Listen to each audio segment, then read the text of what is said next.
Good morning Telangana. Welcome to T news. నీ కుమార్ దామెరా. ముందు headline చూద్దాం.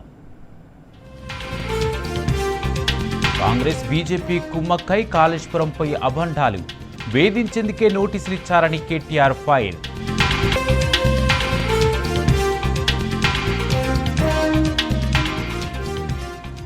సిడబ్ల్యూసీ వాప్కోస్ సూచించినందుకే మేడిగడ్డ బరాజ్ నిర్మాణం, ఘోష్ కమిషన్ ముందు కాళేశ్వరంపై కుండబద్దలు కొట్టిన హరీష్ రావు.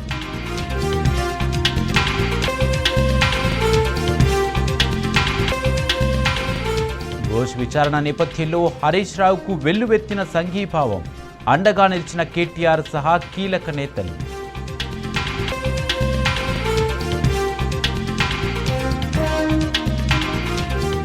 బస్ పాస్ రేట్లను 20% పెంచిన తెలంగాణ ఆర్టీసీ, విద్యార్థులకు సామాన్యులకు పెనుభారం.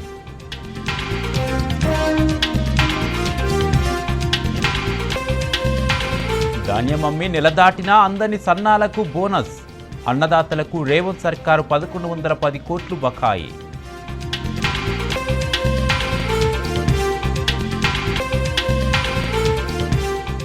రాష్ట్రంలో 4 రోజులు మోస్తారు నుంచి భారీ వర్షాలు, పలు జిల్లాలకు ఎల్లో అలర్ట్ జారీ చేసిన వాతావరణ శాఖ.